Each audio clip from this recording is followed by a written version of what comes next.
voice actors from your favorite anime, video games, and cartoons are playing Dungeons & Dragons 5th edition every Wednesday on a new podcast called The Dungeon Booth. The first 11 episodes bring together the English voice actors from the hit anime series My Hero Academia, including the voices of Eraserhead, Chargebolt, Mandalay of the Wild Wild Pussycats, and the Invisible Girl. In the Dungeon Booth, these voice actors become original player characters in a wheels-off D&D adventure full of combat, discovery, intrigue, amateurish attempts at romance, and professionally timed fart jokes. And when each game ends, the next game begins with an all-new entertaining cast of voice actors ready to jump into the booth. So go listen today and every Wednesday on iTunes, Spotify, Stitcher, YouTube, or on their website at thedungeonbooth.com.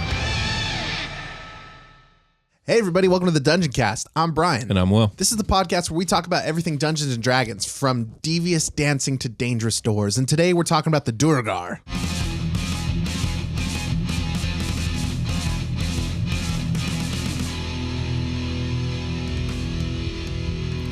The Dungeoncast. So today we're talking about the Duergar, Brian. That's what I said. It is what Hell you yeah, said. let's do it. And it was correct. So the Duergar are a subrace of dwarves, known as the Grey Dwarves. And they carve out an existence deep in the Underdark. And they also have a terrible reputation for cruelty, violence, slavery, and having a general disposition of dour, pessimistic, and untrusting creatures. One of these, huh? Yeah, they're just nasty. God, highs and lows in this podcast. Mostly lows. Indeed. Well, you know, it's the nature of Dungeons & Dragons. You're fighting monsters, so Exactly. you're going to talk about a lot of nasty things. A lot of nasty boys. So, Duergar, for the most part, are depicted as bald and ashen gray-skinned dwarves with white beards and amber eyes. This extends to the females as well. Okay. So Everyone's bearded. everyone's Nothing here. bearded and everyone's bald. I feel like there's a lot of jokes about female dwarves with beards, but that's not a joke. Yeah. Well, sometimes they do, sometimes they don't. It really depends on your setting and your edition. And Stylistic choice. And Yeah, I mean, indeed. girl dwarves with facial hair, deal with it. Indeed. They also are depicted as dressing in very, very drab and simple clothing to blend in with the stone. Because, as we've established many times before, the Underdark is quite a dangerous place. Yes. And they live here. So yeah, camouflage. yeah. So these dwarves are wearing camo. Yeah, basically. Now they were once simply a clan of dwarves that lived on the surface with their mountain and hill kin. And they were themselves mountain or hill dwarves. It seems like they were mountain dwarves, but it's neither here nor there.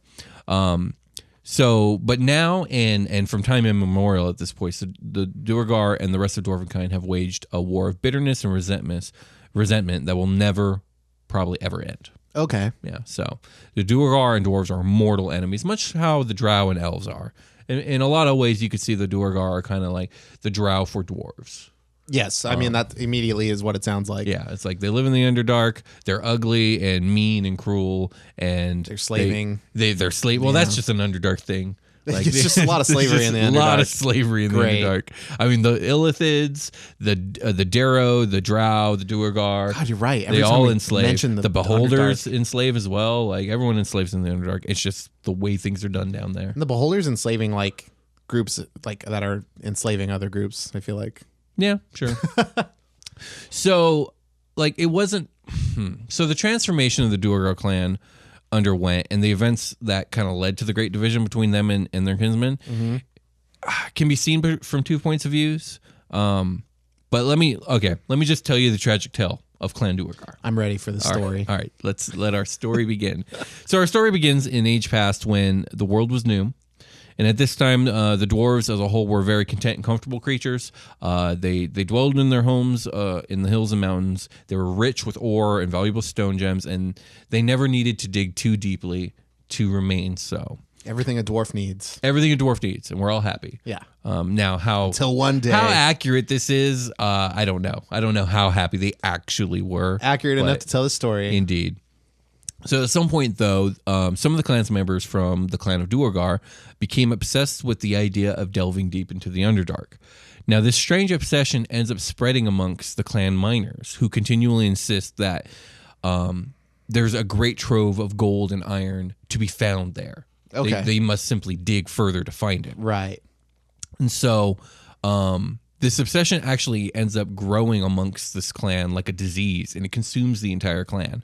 All activity not related to delving deeper gets completely ceased. Okay. The forges grow cold, the temples to Moradin are abandoned, and every dwarf old enough to wield a pick work the mines. They're like, what are you doing? Stop that. We digging. Exactly. That's exactly Get what over happened. here. And they relentlessly dug, hacked, and tunneled deeper and deeper.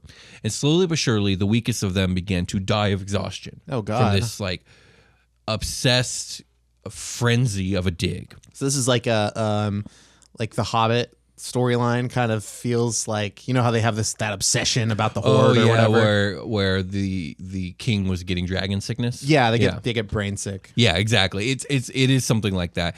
It's very obvious that this isn't normal. What's happening to the clan here? So when some of the dwarves start to die, like they don't even spare a moment for the dead. They just push the bodies aside and keep digging. Okay. Like it's getting to that level. They're getting buried in the excess dirt and stuff. Right. Oh no. And so this continues until by the time they finally break through to a cavern, their numbers have been greatly reduced. And those that are still around are weak and exhausted. And here in this cavern that they finally break through to, they find the source of their obsession. And they find an elder brain and a colony of mind flayers who. Oh no! Yep, the dwarves, and it ends up the dwarves have been caught by a psychic lure that preyed on their greed.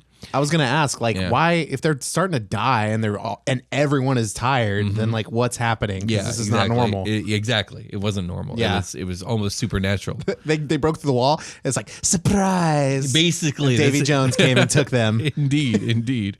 So now in their weakened state, the Illithids easily enslave them. Yeah, and not only did they find the dwarves to be able-bodied slaves, but for generations, the Duergar ended up undergoing psionic surgeries and experimentation that changed them both physically and granted them new abilities. God, Illithids are busy. Oh yeah, they're busy. They're busy, all right.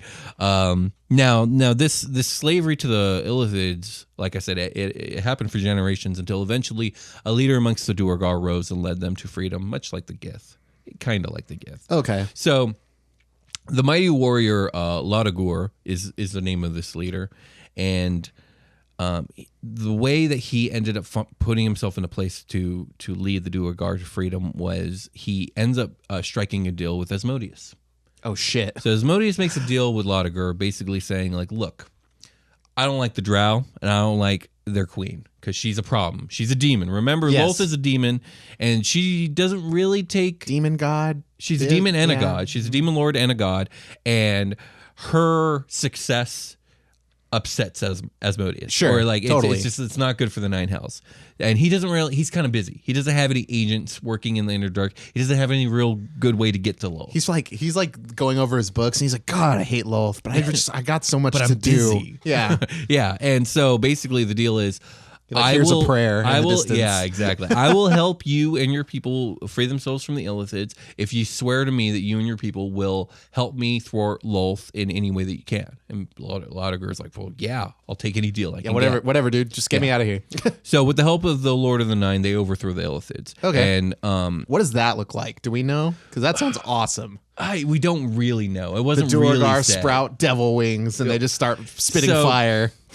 We're going to talk a little bit about 4th edition. I guess we could talk about it now. So in all other editions, not 4E, it doesn't so much lean into the whole Asmo and devil thing. It's just they struck a deal and there's like this loose, what's the word I'm looking for? Contract between the Duergar and Asmodeus, but nothing truly binding. In 4E, they just lean straight into it and like, no, they're all about Asmo and they serve the Nine Hells and they actually end up getting like devil-like features where they get like these weird like poison spines in all their beard. Yes, and okay, and, that's what I was looking like for. Reddish tint and like they become they're infused almost with like devilishly. Yeah, they're almost like tiefling dwarves, and I think it's cool personally. That's that delicious flavor I needed. Right, and that's 4th edition strictly. Thanks, 4E. You're always coming in clutch when things are not clear. I know, right? So, so they free themselves from the Illithids, and Laudagor ends up leading his people back to the surface to rejoin the dwarfs. Okay, it's been a few hundred years at this point. They're like, oh yeah. Well, surprisingly enough, they're actually met with open hostility, and we're going to talk about why. Tainted. So the Duergar had long ago been labeled as heretics who, despite the omens and warnings of Moradin, had abandoned their forges, their temples, and their children. Oh. Yeah. So the clergy declared that the Duergar, in their greed and contempt of the Allfather Moradin, were to be excommunicated. crap. Lautiger, of course, was trying to explain, what actually happened, but this explanation ends up falling on deaf ears, which isn't too surprising. Dwarves are pretty stubborn creatures. But oh man, though, what a bad time to be stubborn. Just Yeah. dude, at least hear this guy out. He's been through it. Yeah. Okay. We're gonna talk about this in a second. But let me finish. I can only imagine story, the other though. dwarves like finding a bunch of kids. Like, what are you guys doing here? Right. They're like, oh, dad went off to fucking Yeah, mine they just himself to abandoned death. all their children. Yeah. So feeling both failed and betrayed by Moradin and the dwarves, Ludiger leads his people back to the Underdark and then proclaims that the Duergar, the people, would not rest until they destroyed Moradin and everything he stood for. Well, I mean, like, in hindsight, if you let him back, he's infused with Asmo energy and he's gonna topple you from the inside. Yeah, that's a good point. Yeah, so this kind of works out. This proclamation against Moradin is what sparks the war between the dwarves and Duergar that is waged to this day. Okay. Now, we really got this story from the Duergar's point of view, which I think is a good thing, and it definitely paints them as kind of victims. Yes. But I will say this. Moradin is a lawful good deity, and he does not lie. And Moradin basically said that he gave them a chance to break free from the Illithids. Mind control. Mind control. They're But in their thrall. their greed was too great. He sent them omens. He sent them visions. He tried to give them a chance, but they turned away from him. So Moradin's pissed. Okay. Now, where it kind of breaks for me when it comes to like, I think the Duergar are victims. It's like, okay, but that was generations ago. Like, this is a new subset of dwarves. Maybe you should give them a shot. You know what I mean? Sure. But that's not how gods work. The gods in D&D are much like the Greek gods. Yeah. You know what I like, mean? nah, you've scorned me, and now it's like, now that's your it. people are cursed. Yeah. Yeah, so there that is. You're extra cursed. You Yeah. took you've been like brainwashed by Illithids. You fucking reached out to Asmo, so Right. now you're gone at this point. Right, And now basically. your home god is like, nah, get the fuck out. Right. And again, like from the dwarves' point of view, it's like these people abandoned their children and they abandoned the shrines and temples and they abandoned their forges. Yeah, for like no reason. Yeah, and then they've been gone for hundreds of years. And now they want now back. your beards are white. We and can't now your hang beards with are you. white and you're weird, ugly, and bald. Nah, get out Right. of here. And with that being said, let's take a short rest.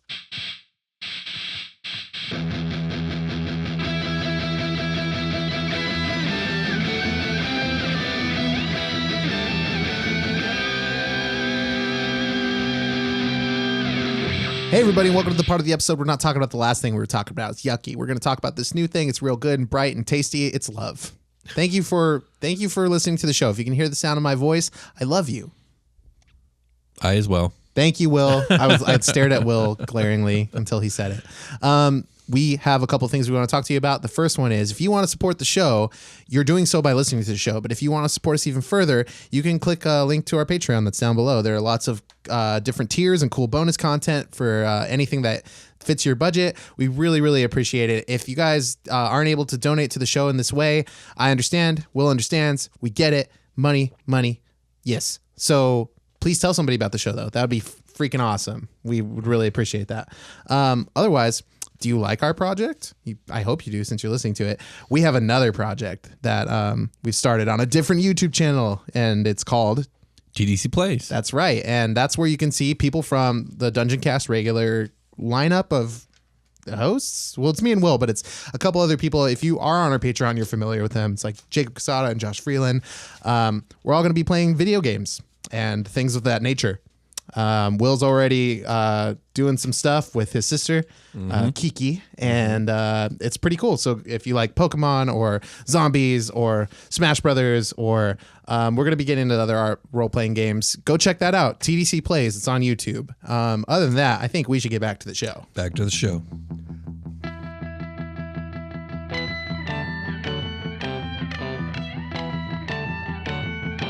We've returned. Indeed, we have. So that was the story of the Duergar. It's a really tragic, messed up one. Yeah, And it only kind of continues to get worse. there's only a little bit of blame on them. It's like, Yeah, I mean, the truth of the matter is they were victims, but there are two sides to the story. But the fact is, He's like- dwarves' lives would be easier if they were just a little more understanding. yeah, just a little less stubborn. So after millennia of war and seclusion, the Duergar have become a deeply bitter, grim, and cynical people. Furthermore, their former leader, Laudagor, he's now been gifted the spark of divinity from Asmodeus for their bargain. Oh, wow. And he's become their chief deity. Oh, wow. And in his rejection... I'm going to make my own Loth. Exactly. And in his rejection of all things Dwarven and all of Morden's teachers, he's led the Duergar to become a dark reflection of Dwarven society. They all wear stilts. Like, we will never be this short. No, they don't almost. Jesus. No, but like, okay, so like Dwarven traditions, like the pursuit of beautiful creations or close-knit family bonds or the ideals of honor, all those are considered dead and useless lies of Morden. Nice. Okay. Yeah. Fuck all those teachings. So we got new teachings now. So Laudagor has set down 3 rules of conduct that predicate Duergar society and culture. And they're all really stupid, but let's get into them. Okay. So the first of his rules is called "Our pockets are never full." The Duergar are to ever seek prestige, wealth, and power, and they are never to be sated or satisfied in these achievements. No matter how much is gained, it is never enough. All their money is in stock. Indeed. All their gold is in, the system. Right. Rule number 2. Our fight is never done. In order to hold on to one's wealth, prestige, and power, one must grow ever more mighty. Wage war on other races. Demonstrate that the weak are not meant to possess what is meant for the strong. Killed everyone? Go find someone else to kill. Exactly. Yeah. And finally, our resolve is never shaken. Show of weakness is a mortal sin. Displays of happiness, contentedness, and trust are forbidden. In society, you will fulfill the role assigned to you to the best of your ability. In battle, you must be relentless and implacable and merciless. I don't have like a witty little yeah, quip that for one's that a little one. weird. It's a little wordy. Yeah. Yeah. So, yeah, those are the rules of Laudagor. So basically, his rules kind of like perpetuate the misery of the Duergar. They are never happy. That's kind of the main shtick about them, is they're never fucking happy. They're the Bergens from Trolls. Yeah, very much so. They're just fucking everything up and staying fucked up. And there is some lore that states like part of this is because of the experiments that were done to their brains. They are actually incapable of feeling happiness. Oh God! So that I hate illithids, dude. That's illithids they're wicked, horrible monstrosities. Nasty. Yeah, they're really bad. Oh God! They're one of the worst monsters in all of D&D. Yeah, man, they're really. I love using them in the space game. Yeah, there's gonna be fun. a lot of illithid shit. Oh, Just man. get ready for it. All I've seen are dead illithids, and that's the only illithid I've liked. Well, you did see the giant illithid dreadnought that came out of space. That's true. Yeah, that was a spaceship. Was that a creature? Oh my God! Spoilers. Spoilers. Indeed. Okay. I mean, it definitely had creature-like qualities to it. Okay. You saw that. That's so anyways, the priests of Laudagor are the ruling class who are who do the assigning of the societal roles and arrange all Duergar marriages. So yeah, essentially the Duergar are dwarves that are twisted in every way towards evil and unhappiness. Is that kind of like a drow thing where they're like assigning you your mates and stuff to help like optimize the species? Is that like sort of a parallel there? The drow don't really assign mates. It's more like the women do what they want. Yeah, but don't they like make the men compete for? Was there something like that? So, some of the matriarchs will do that. For the most part, the main thing is this: the women rule everything, and specifically the priestesses and the nobility rule over like the slaves, and only the women can start a relationship. Right. If a man does, he'll be killed, and if so, like their genetic disposition, like optimizes them already because they're picking the best mates, right? Well, with the drow, yeah, it's all about eugenics. So this is kind of like this is more about pragmatism. Okay. It's not about like the genetics when it comes to the range of marriages. It's just like what works best for the Duergar. They're not like, we will have +3 con. No, they're not. They're not like that at all. Right. But that's exactly what the drow are like. Okay. That's hilarious. So during the time of their slavery beneath the Mind Flayers, the Duergar were subjects to a variety of bizarre experiments that ended up endowing them with psionic abilities. Okay. All Duergar have an inherent ability to use psionic magic to turn invisible. Now, this is on a recharge, so basically every Like a turn you long roll a rest? D5. Oh, wow. Or Like a D6. short recharge. Yeah, it's a short recharge. So every turn, this is the monster stat. We're going to go over the Duergar stat. The playable race stat. The playable race stat, Okay. sorry. And there might be a difference. I didn't actually check, but we're about to find out today. Yes. So they can all use their psionic magic to turn invisible, or more famously, to enlarge themselves with the enlarge spell. Oh, cool. That's really cool. So enlarging themselves not only makes them categorically large, but also doubles all their strength-based damage rolls. That's a devil thing, huh? I think I read something where somebody, Is it? I think, oh God, what was it? It's just a spell. Like wizards can do this. No, yeah, but there's a devil thing that I read where I was reading Mordenkainen's Tome of Foes, and there's like a devil pact where you get I think the first level spell you get something, but the second level spell was enlarge or shrink. Right. That's kind of interesting. So is that like an Asmo thing? Not really. I wouldn't say exclusively. It's just a spell. Yeah, it's just something that can be done. Now, and that's the thing though, is all editions not 4E lean into the psionic thing. 4E leans into devil magic. Okay. So sure. there it is. Got it. So yeah, they enlarge themselves. So some Duergar can actually hone their psionic abilities even further and are able to craft like soul weapons made out of the psionic energy and stuff like that. And there's a lot of Duergar. There's like different versions of Duergar all throughout Mordenkainen's. Yeah. Okay. So there's a lot of really cool options, and yeah, there it is. Some of them use the whole psionic thing. Nice. I think that's cool. Like at least you got to take away from your enslavement. Right. Exactly. At least, yeah. It's like the Gith. Same thing with the Gith. Yeah. Now you're psychic. Yeah.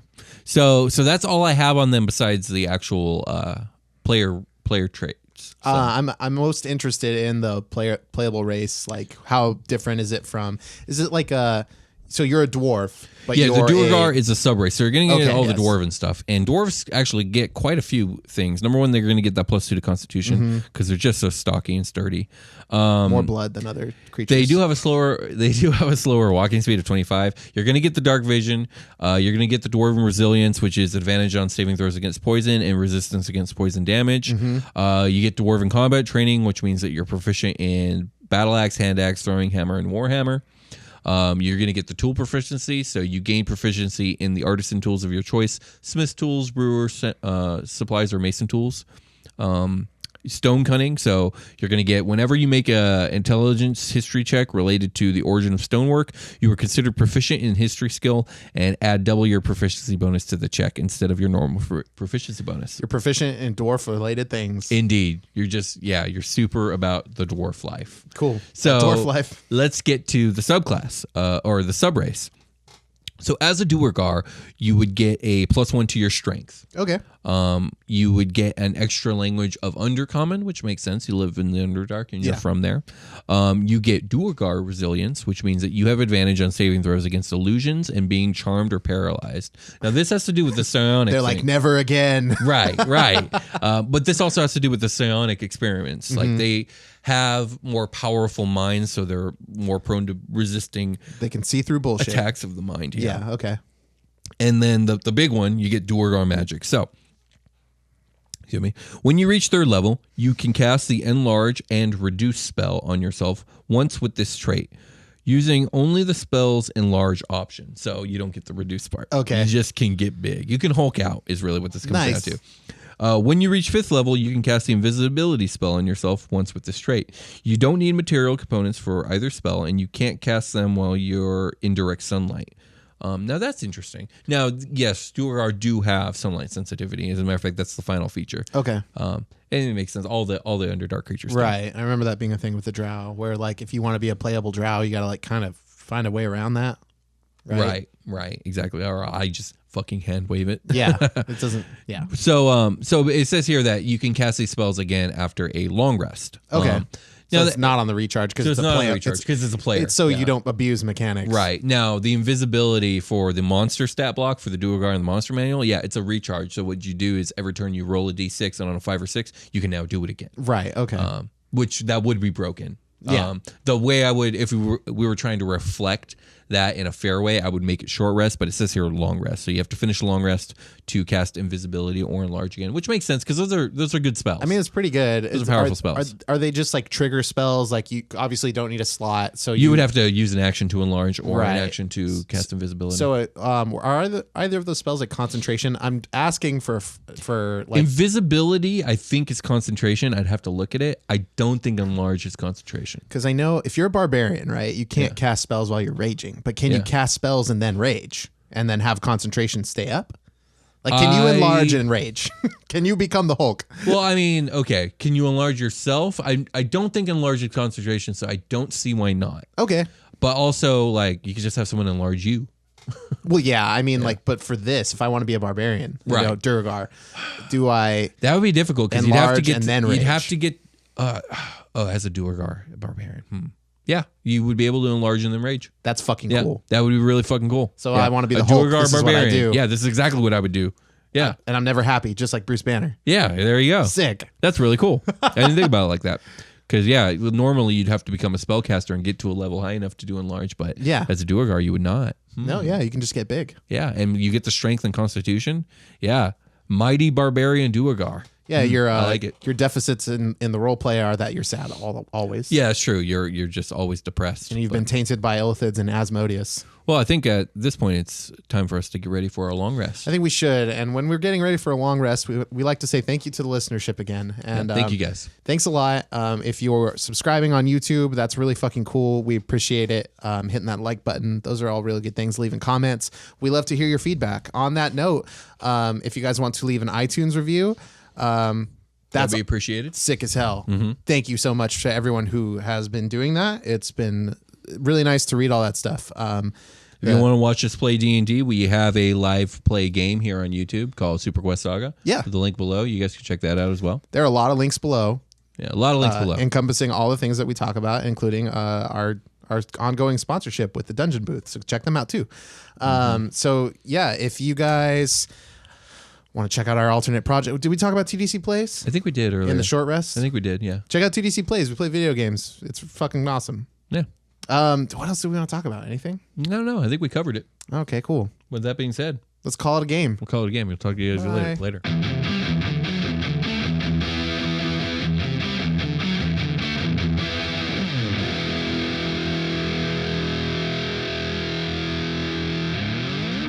The Dungeoncast. Metal makes the world better. Fuck yeah, it does. I think so. I think the metal is... I could write a paper on metal. Metal is metal.